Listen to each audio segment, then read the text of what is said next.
Assalamualaikum warahmatullahi wabarakatuh.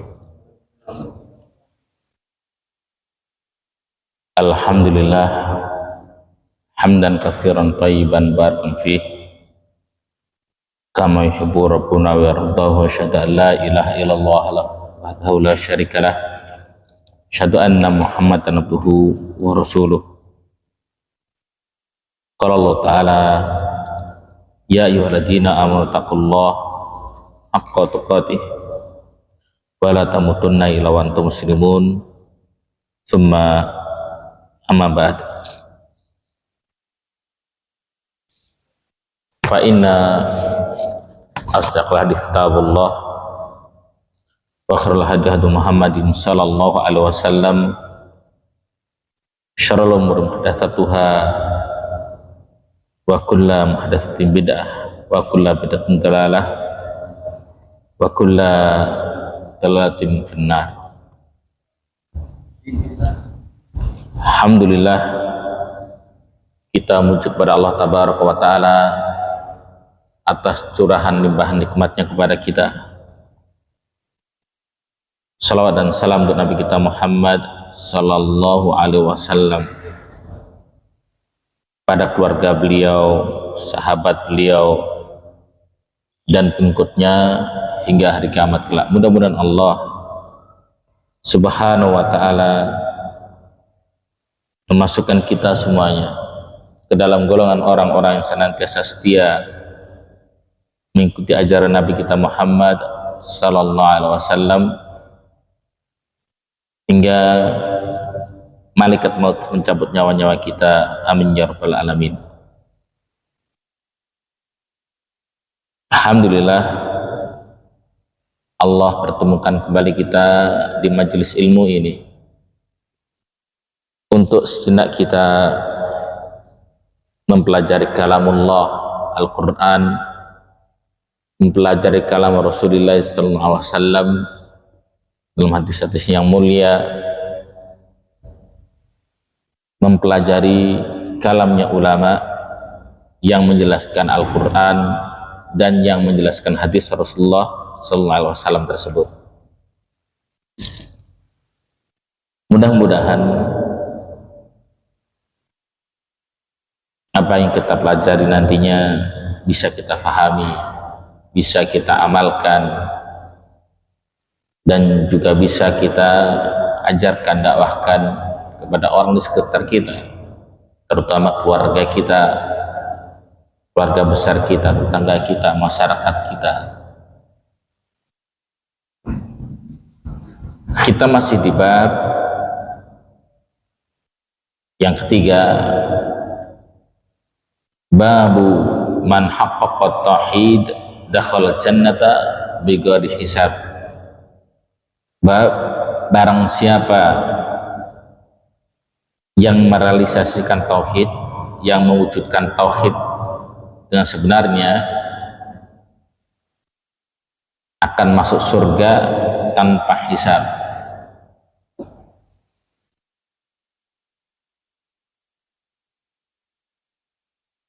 Dalil yang pertama sudah kita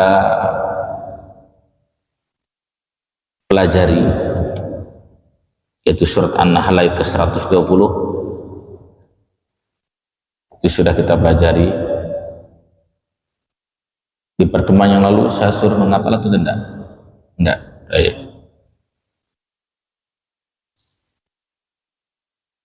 Sekarang kita bacakan dalil yang kedua,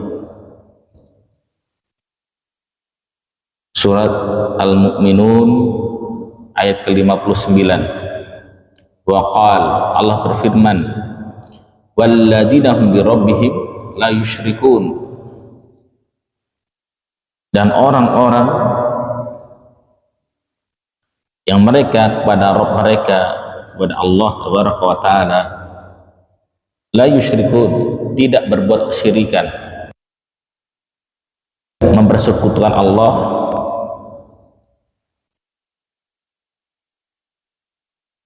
Ulama menjelaskan terkait ayat ini, la yusyrikun, tidak berbuat syirik. Asyirku bil makna al-am kesyirikan dengan makna umum. Maksud ayat ini, idza tahqiqat tauhid la yakun illa bi ijtinabi syirki bil makna al-'am, walakin laisa makna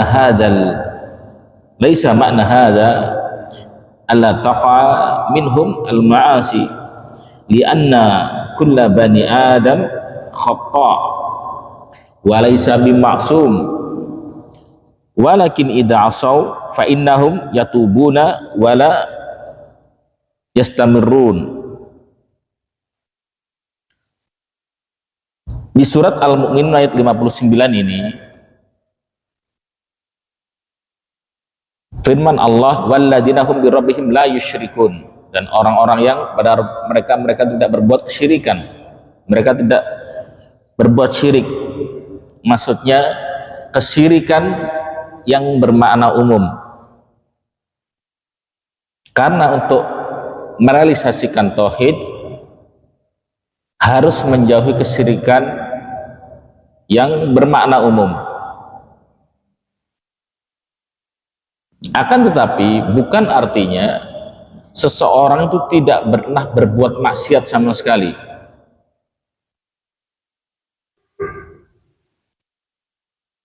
Setiap anak Adam pasti punya dosa, pasti bersalah. Dan apabila seorang bersalah, mereka bertobat, tidak mengulangi kesalahan itu. Jadi maksud ayat ini, orang-orang yang tidak berbuat kesyirikan. Dan maksiat ada dua, yang pertama syirik, yang kedua kefasikan. Itu secara ringkas penjelasan dalil yang kedua. Dalil yang ketiga sekarang, sebuah hadis yang panjang yang diriwayatkan oleh Al-Imam Bukhari dan Imam Muslim.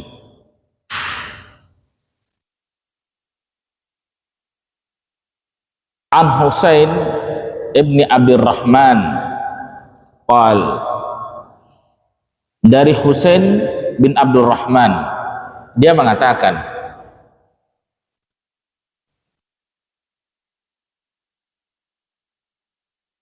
kuntu inda Sa'id bin Jubair, suatu ketika aku berada di sisi Sa'id bin Jubair. Lalu dia bertanya, Sa'id bin Jubair bertanya kepada Husain bin Abdurrahman. Faqal, Sa'id bertanya, ayyukum ra'al kawkab alladhi inqadda al-bariha? Qultu ana. Siapa yang tadi malam melihat bintang jatuh? Siapa yang tadi malam melihat bintang yang jatuh semalam? Lantas Husain mengatakan, anak aku yang melihat. Semalam aku yang melihat bintang jatuh itu. Summa qultu, kemudian Husain pun mengatakan, ama inni lam akun fis shalah. Aku semalam melihat bukan bintang jatuh itu, akan tetapi bukan karena aku sedang melaksanakan sholat. Artinya jangan salah paham, tadi malam bukan karena sholat malam aku lihat bintang jatuh itu. Jadi dia menepis, takut-takut kawannya beranggapan, wah dia tengah malam melihat bintang jatuh, berarti sholat malam ini. Enggak, aku tadi malam, kata Syekh Husain, melihat bintang jatuh, akan tetapi aku melihat bintang jatuh itu bukan karena aku sholat malam, bukan karena sedang sholat malam, enggak, kata Husain.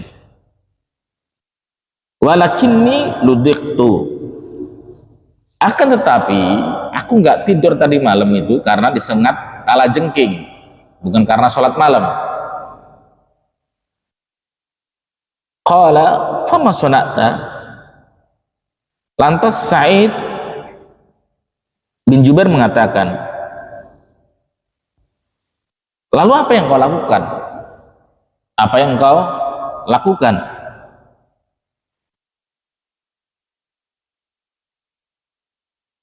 Qultu, aku pun menjawab, irtaqaitu, aku minta di ruqyah, aku minta di ruqyah. Karena apa tadi? Disengat kalajengking, aku minta di ruqyah, kata Husain. Kemudian Sa'id bin Jubair mengatakan lagi, bertanya lagi, fama hamalaka ala dzalik, apa yang mendorong kau melakukan hal itu? Kenapa kau minta diruqyah? Apa alasannya gitu loh?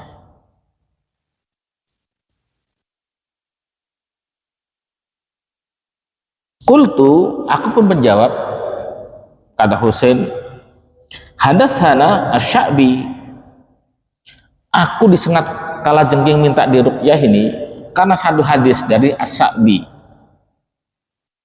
Dari As-Sya'bi qala, Sa'id bertanya lagi, apa itu hadisnya? Wa ma hadatsakum, apa itu hadisnya? Qultu, Husain pun menjawab, hadatsana an Buraidah bin Husayb radhiyallahu annahu qala la ruqyata illa min ainin au humatin faqal qad ahsana man intaha ila masami'a.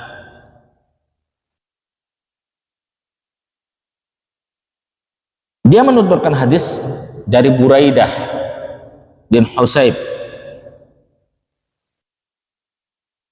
bahwasanya Rasulullah SAW bersabda, la yuqrad la ruqyata illa min ainin, tidak boleh ruqyah kecuali karena ain. Ain itu penyakit yang timbul karena matanya orang yang hasad, orang yang dengki. Au humah, atau terkena sengatan hewan berbisa, nggak boleh ruqyah kecuali karena penyakit ain atau terkena sengatan hewan berbisa.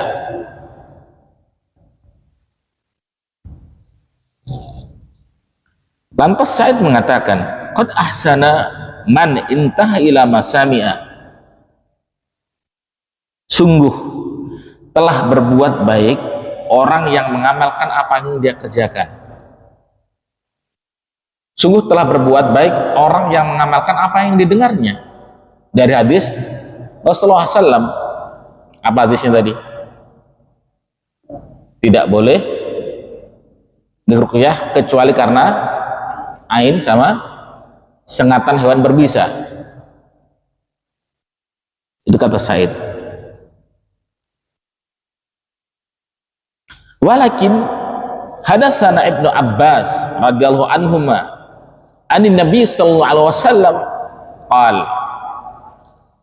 Lantas Sa'id mengatakan, akan tetapi aku pernah mendengar Ibnu Abbas radhiyallahu anhuma menyampaikan sebuah hadis dari Rasulullah SAW.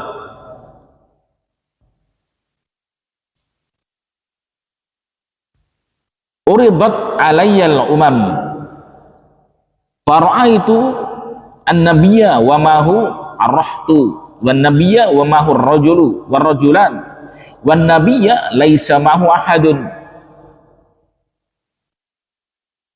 Rasulullah SAW bersabda, diperlihatkan kepadaku umat, beberapa umat, lalu aku melihat seorang nabi bersamanya beberapa orang. Jadi ar-rahtu itu 3 atau 7 orang.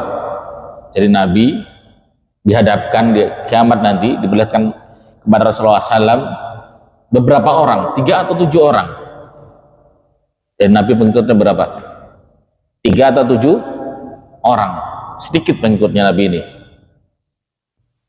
Wan nabiyya wa ma'ahu ar-rajulu war-rajulan. Dan diperlihatkan juga ada nabi yang pengikutnya cuma 1 orang. Ada yang pengikutnya cuma 2 orang. Subhanallah. Wan nabiyya laisa ma'ahu ahad. Dan ada juga nanti nabi itu yang menghadap tanpa pengikut sedikit pun, satu pun nggak punya pengikut Nabi ini. Jadi pertama diperlihatkan kepada Rasulullah SAW Nabi yang pengikutnya beberapa orang, 3 atau 7 orang. Berikutnya datang Nabi lagi diperlihatkan pengikutnya cuma 1 orang. Ada Nabi yang pengikutnya cuma 2 orang. Bahkan ada Nabi yang nggak punya pengikut sama sekali. Subhanallah.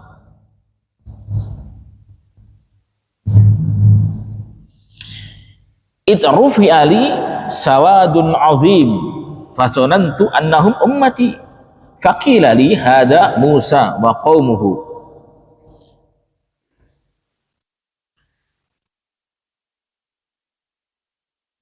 Lantas diperintahkan kepadaku sekelompok manusia yang banyak jumlahnya, kata Rasulullah SAW. Kupikir itu umatku, kata Rasulullah SAW. Kupikir itu umatku, gerombolan manusia, kelompok manusia yang banyak. Nabi berpikir itu umatnya. Lantas dikatakan kepada Nabi Muhammad SAW, hada Musa wa qaumuhu, itu Musa dan kaumnya itu. Berarti umatnya Nabi Musa banyak. Itu bukan umatmu, itu Musa dan kaumnya, Musa dan umatnya itu. Fanafartu faida sawadun azim faqila li hadhihi ummatuk. Lantas aku diperlihatkan lagi sekelompok manusia lain yang jumlahnya sangat besar, sangat banyak.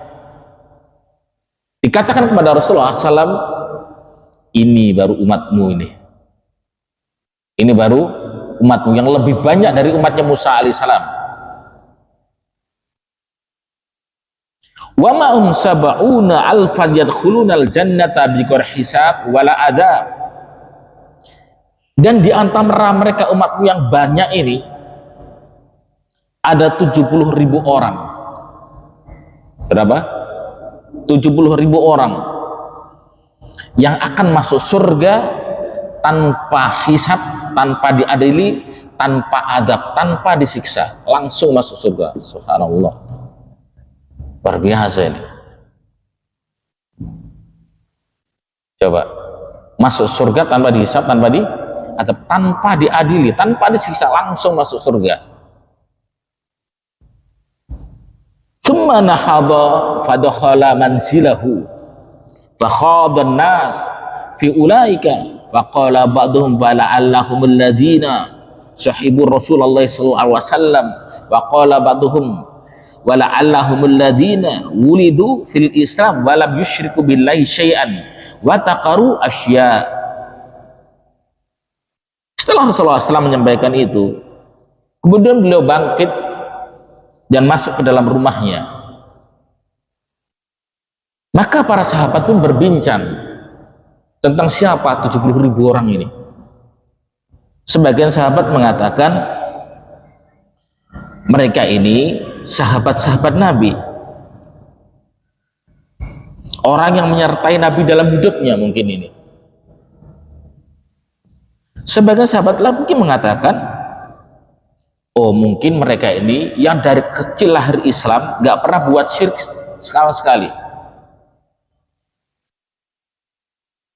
Dan sebagian lagi mengatakan hal yang lain. Fakharaja alaihim Rasulullah sallallahu alaihi wasallam fa akhbaruhu faqal. Kemudian Rasulullah SAW keluar dari rumahnya dan mengabarkan. Beliau bersabda, humul ladina la yastarquna wa la yaktawuna wa la yatatayyaruna wa ala rabbihim yatawakkalun. Rasulullah SAW mengatakan, mereka itu adalah orang-orang yang tidak pernah minta diruqyah.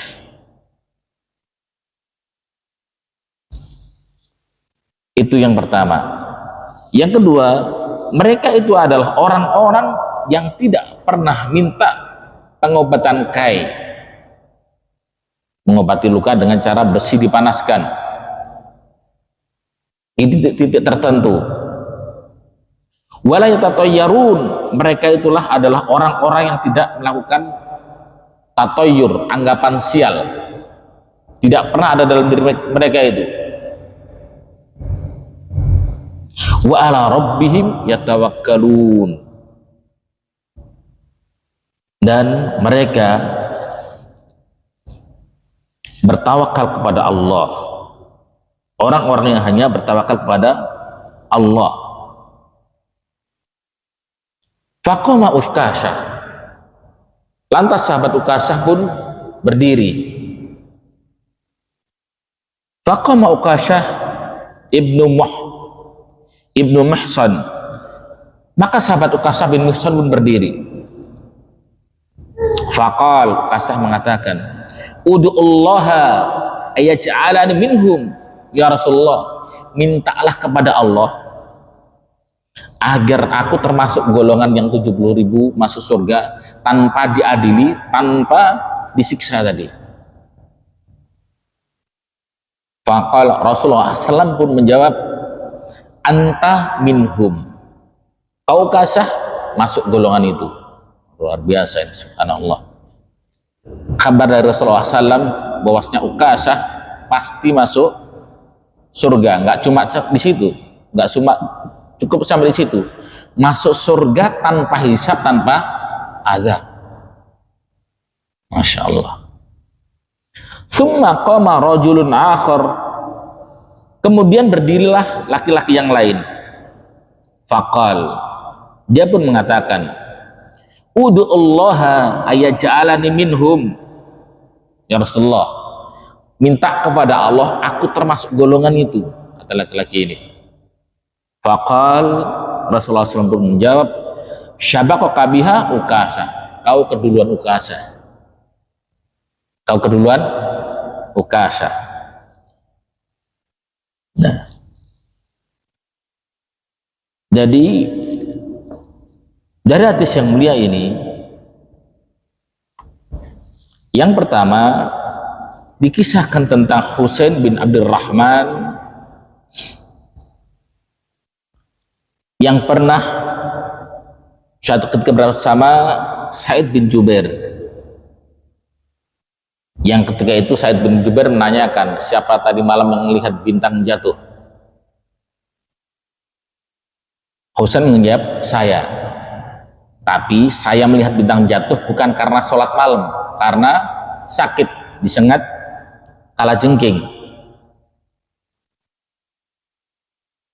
Lantas Said menanyakan, apa alasanmu kok minta diruqyah?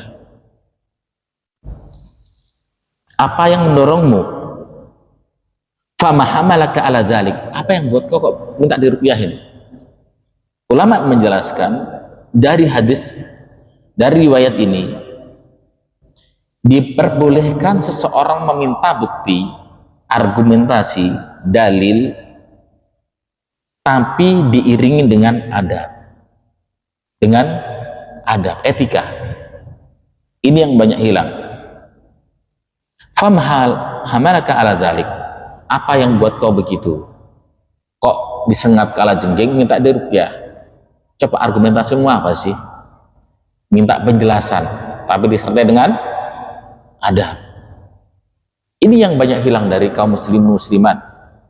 Betapa banyak orang yang gampang menghakimi saudara-saudarinya tanpa adab, nggak ada adabnya, nggak ada etikanya, dan itu salah. Itu salah. Yang diperbolehkan tapi dengan adab. Contoh, kita melihat saudara-saudari kita melakukan sebuah amalan, maaf Pak, yang begini tuh dasarnya gimana, apa ya Pak ya dasarnya? Mungkin saya nggak tahu dalilnya apa, saya nggak tahu dasarnya apa. Mungkin Bapak bisa beri ilmu kepada saya, mungkin Bapak bisa mengajari saya. Meminta argumentasi dengan adab, dengan etika. Karena banyak orang yang dengan semangatnya belajar agama, tahu satu hal, bermodal satu hal ini menghakimi orang lain. Ah, salah itu, nggak ada dalilnya. Harusnya tidak begitu. Tapi teladanilah tabi'in tadi, Sa'id bin Jubair, di saat bertanya kepada Husain, fama hamalaka ala dzalik, apa yang buat kau kok minta diruqyah? Minta dalil dengan etika, dengan adab.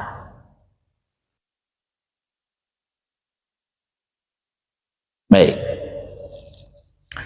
Lantas Husain mengatakan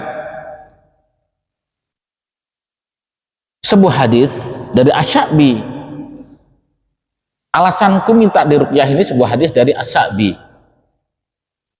Asy-Sya'bi mengatakan an Buraidah bin Husayb, dari sahabat Buraidah bin Husayb radhiyallahu anhu qala, bahwasanya Rasulullah SAW bersabda. Apa sabdanya? La yukrat la ruqyata illa min ainin aw humah. Tidak boleh ruqyah kecuali karena ain, penyakit yang timbul karena matanya orang yang hasad, yang iri, atau terkena hewan, sengatan hewan berbisa. Dalam Islam ain benar adanya. Dalilnya ini hadis riwayat Bukhari Muslimin. Jadi orang yang hasad, yang iri bisa memunculkan ain. Ain itu bisa menyebabkan seseorang sakit. Ain itu bisa menyebabkan seseorang meninggal bahkan. Tetangganya beli mobil, hasad, muncul ainnya. Ain yang dipunyai bisa menyebabkan mobil tetangganya yang baru tadi mogok. Tetangganya bangun rumah baru, ain hasad dia. Ain ini bisa menyebabkan rumah tadi kebakaran, ambruk dan seterusnya. Itu ain. Jadi ain dalam Islam itu benar adanya. Kenapa? Berdasarkan hadis Rasulullah SAW tadi, tidak boleh minta ruqyah kecuali karena ain atau karena sengatan hewan berbisa. Berarti Husain, sahabat Husain bin Abdurrahman ini beramal berdasarkan apa? Ilmu, dalil. Dia minta ruqyah berdasarkan dalil, beramal didasari ilmu. Lantas Sa'id bin Jubair pun memujinya. Qad ahsana manintaha ila masamia. Sungguh luar biasa bagus orang yang mengamalkan apa yang dia dengar. Kalau ada hadis Rasulullah SAW didengar, diamalkan, itu luar biasa bagus. Lantas Sa'id pun memberikan argumentasi, walakin akan tetapi. Nah, nggak langsung nyalahkan, enggak. Walakin akan tetapi, hadatsana Ibnu Abbas radhiyallahu anhu ma'an Nabi sallallahu alaihi wasallam. Akan tetapi, aku pernah mendengar hadis Rasulullah SAW dari sahabat Ibnu Abbas. Rasulullah SAW bersabda, sebagaimana hadis yang panjang lebar kita bacakan tadi. Uridut alayyal umam, diperlihatkan kepadaku umat, diperlihatkan kepadaku umat. Fara'aitun nabiyya ma'ahu rahtu, dan diperlihatkan kepadaku nabi yang pengikutnya ar-rahtu. Ar-rahtu itu dari angka 3 sampai 9, itu ar-rahtu namanya. Saya salah tadi, 3 sampai 7 tadi ya. 3 sampai 9. Lantas diperlihatkan nabi yang pengikutnya 1, ada yang pengikutnya 2, ada nabi yang nggak punya pengikut sama sekali. Habis itu pengikutnya Nabi Musa yang banyak tadi. Habis itu pengikutnya Nabi Muhammad SAW yang lebih banyak dari itu. Nah, singkat cerita, ada 70.000 orang yang masuk surga tanpa hisab, tanpa azab.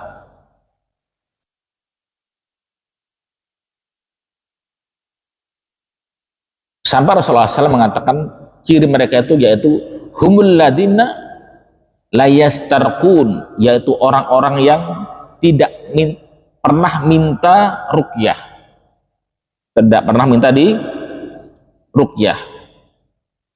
Orang yang tidak minta di ruqyah, tidak minta orang lain untuk meruqyah, ada 3 sebab.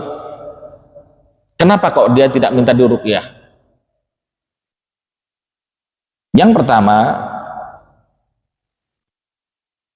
kuatnya penyandaran mereka kepada Allah Tabaraka wa Ta'ala, kuwata i'timadihim 'ala Allah, kuatnya penyandaran mereka kepada Allah.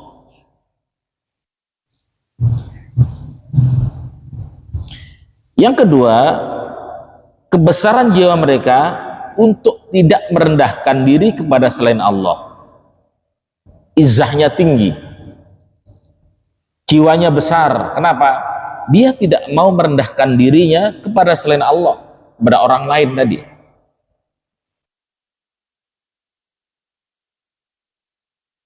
Yang ketiga, karena pada hal itu ada ketergantungan kepada selain Allah kalau minta diruqyah. Nanti akan ada bab di sini bahwasanya hukum asal ruqyah itu kesyirikan. Hukum asalnya. Nanti ada bab tersendiri setelah ini. Jadi sebab seorang yang tidak minta diruqyah ada berapa tadi? Ada berapa? 3. 1, kuatnya penyandaran mereka kepada Allah. Kedua, besarnya jiwa mereka tidak merendahkan diri kepada selain Allah. Yang ketiga, karena di saat seorang minta ruqyah ada ketergantungan kepada selain Allah. Ya.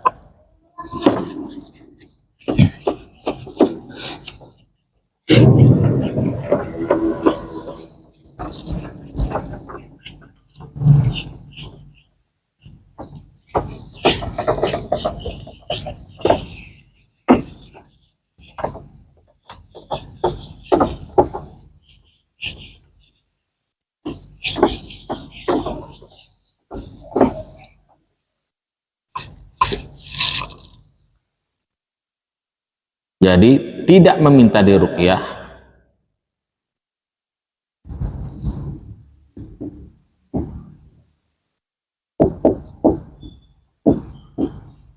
ada 3 poin tadi. 1 dia apa?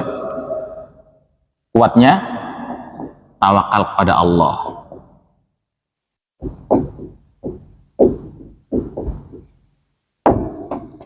Yang kedua, kebesaran jiwa mereka, besar jiwanya.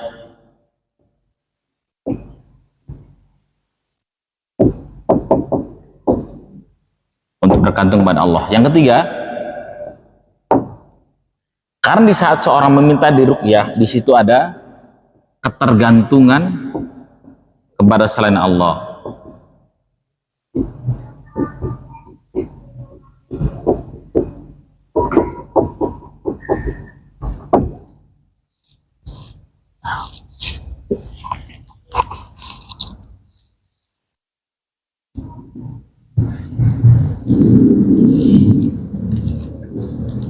Adapun riwayat yang mengatakan layar kuna, mereka tidak diruqyah, ada riwayat lain yang mengatakan bahwasanya orang yang 70.000 masuk surga tanpa hisab, tanpa adab itu, yaitu mereka yang tidak diruqyah. Syekhul Islam mengatakan riwayat ini salah. Riwayat ini salah. Yang benar yaitu mereka yang tidak meminta diruqyah, bukan yang nggak diruqyah. Tidak meminta diruqyah. Adapun riwayat yang mengatakan yang 70.000 itu yang mereka diruqyah itu salah. Kenapa salah? Karena Rasulullah SAW pun pernah diruqyah. Siapa yang meruqyah? Ya, malaikat Jibril alaihissalam. Siapa lagi? Aisyah radhiyallahu anha pernah meruqyah Rasulullah SAW. Jadi Rasulullah SAW pernah disihir. Itulah yang menjadi asbabun nusul surat Al-Falaq sama surat An-Nas itu. Jadi yang menjadi sebab turunnya Al-Falaq dan An-Nas karena Rasulullah SAW pernah disihir dan diruqyah oleh Jibril alaihissalam. Nah, habis. Masya Allah. Berapa menit lagi? 7. Nah, silakan. Nggak apa-apa. Kita putus sampai sini ya. Insya Allah di pertemuan selanjutnya kita lanjutkan nanti sini sedikit saja. Silakan kalau ada yang mau tanyakan. Kalau ada yang tanyakan silakan. Kalau nggak ada kita lanjutkan. Iya Pak. Pada pasaran kalau surga tanpa bisa. Yang kedua itu apa itu sahabat itu nanti bisa di. Iya. Waktu saya cuma membaca di sahabat-sahabat. Saya mungkin kira juga agak-agak masih ragu sebenarnya itu pengobatan yang populer di Islam bukan ruqyah gitu. Dia tidak membahas yang kan ada kedua tentang sahabat itu. Di sana seolah-olah mengaku keberadaan Nabi. Kenapa pas tiba-tiba dimunculkan sahabat itu kan Nabi. Kenapa nggak dimaksud Nabi sekalian? Jadi menurut saya itu ada mengecilkan keberadaan Nabi. Saya, Masya Allah. Barakallahu fikum. Bagus pertanyaan. Pertanyaannya di pertemuan yang lalu ada 4 poin agar terrealisasi tauhid secara benar. Agar terrealisasi tauhid secara benar. Poin pertamanya itu meneladani Ibrahim alaihissalam. Poin keduanya meneladani sahabat. Poin ketiganya tetap di atas tauhid walaupun sendirian. Poin keempatnya tidak minta diruqyah, tidak pengobatan kayak tidak tatayur. Kenapa kok nggak langsung poin kepada Nabi? Nah, ala kulli hal, di saat seseorang meneladani sahabat, hakikatnya dia meneladani Nabi. Akhirnya dia meladani Nabi. Kenapa? Yang pertama, Rasulullah SAW bersabda, di saat di zaman fitnah, ikut sunnah Rasulullah SAW dan sunnah sahabat. Yang merintahkan kita mengikuti sunnahnya sahabat siapa? Rasulullah SAW. Jadi di saat kita meneladani sahabat, hakikatnya kita sedang mengikuti apa yang Nabi perintahkan. Dan di bab ini, di bab 3 ini, salah satu poinnya apa? Disuruh meneladani sahabat. Apa dalilnya? Hadis riwayat Bukhari Muslim tadi. Hadis riwayat Bukhari Muslim tadi. Nanti lanjutan poin ini ada beberapa masail, ada beberapa masalah yang disebutkan. Salah satunya pujian kepada sahabat yang semangat tadi. Kan Rasulullah SAW tadi kabarkan kan? Kabarkan apa? Ada orang yang masuk surga tanpa hisab, tanpa adab. 70.000 tadi. Sahabat yang satunya, oh itu mungkin begini, yang satunya, oh itu mungkin begini. Semangatnya sahabat agar bisa seperti itu. Satu. Kedua, bersegeranya Ukasah. Apa kata Ukasah di saat setelah dengar itu? Ya Rasulullah, minta kepada Allah, aku termasuk golongan itu. Jadi, faidah hadisnya apa? Faidahnya, teladanilah sahabat untuk bersegera dalam berbuat kebaikan. Oh ini peluang masuk surga tanpa hisab, tanpa adab ini, teladani. Oh ini Rasulullah tadi bilang begini, teladani. Itu maksudnya.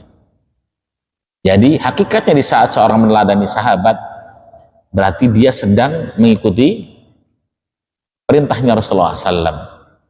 Nanti di bab-bab berikutnya ada, insya Allah Ta'ala. Ada yang lain? Ada? Iya.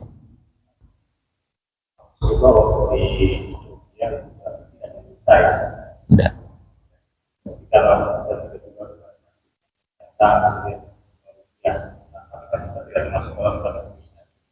Enggak. Jadi gini, poin pas di bawah poin ini tadi sebenarnya tentang ruqyah tadi. Maksudnya gini, kan tadi Syekhul Islam mengatakan ada riwayat yang mengatakan layarkun, yang 70.000 masuk surga tanpa hisab tanpa adab itu, yaitu orang yang tidak diruqyah. Dan riwayat itu salah. Yang benar apa? Orang yang tidak meminta diruqyah, itu yang benar. Nah, ulama menjelaskan tentang macam-macam manusia dalam meminta ruqyah. Nah, ini poinnya.